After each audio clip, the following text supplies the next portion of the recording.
జగన్మోహన్ రెడ్డి నిర్ణయాలపై శ్రేయోభిలాషి ఉండవల్లి అరుణ్ కుమార్ మరోసారి ఆశ్చర్యపోయారు. తనను ఓడించిన కూటమి అభ్యర్థికి జగన్ ఎందుకు మద్దతు తెలుపుతున్నారో అర్థం కావడం లేదని వాపోయారు. మోడీ, అమిత్ షా ఉన్న ఉపరాష్ట్రపతిని మారిపోయేలా చేశారు. ఎన్డీఏ అభ్యర్థికి ఓటు వేస్తే ఆర్ఎస్ఎస్ భావజాలం అంగీకరించినట్లేనని ఆయన అన్నారు. అసలు ఉండవల్లికి వచ్చిన ఆలోచన అందరికీ వచ్చింది. ఎన్డీఏ చేతిలో ఓడిపోయిన జగన్ ఎన్డీఏకు మద్దతు ఇవ్వడం ఏమిటన్న ప్రశ్న వైసీపీ నేతలకు రాలేదని ఉండవల్లి అనుకుంటే మాత్రం అంతకంటే అమాయకత్వం ఇంకోటి ఉండదు.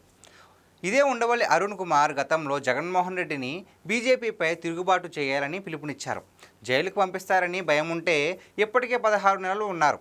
అయినా సీఎం అయ్యారు. మరోసారి జైలుకు పంపిస్తే మరోసారి సీఎం అవుతారు. అంతదానికి భయపడడం ఎందుకని పర్సనాలిటీ డెవలప్మెంట్ క్లాస్ కూడా మీడియా ముఖంగా తీసుకున్నారు. కానీ జగన్ రెడ్డి మాత్రం ఆ ధైర్యం చేయలేకపోయారు. బీజేపీని ధిక్కరిస్తే తన బ్రతుకు రాజస్థాన్ ఎడారి అయిపోతుందని ఆయన గట్టి నమ్మకంతో ఉన్నారు. అలాంటి పరిస్థితి తెచ్చుకోవడం కన్నా బీజేపీకి లొంగిపోయి ఉండడం మంచిదని అనుకుంటున్నారు. జగన్ రెడ్డి మైండ్ సెట్ గురించి తెలిసి కూడా ఉండవల్లి అరుణ్ కుమార్ ఇలా ప్రెస్ మీట్లు పెట్టి ఎందుకు ఆశ్చర్యపోతున్నారో కానీ వైసీపీ నేతలకు మాత్రం ఆయనపై కోపం వస్తుంది.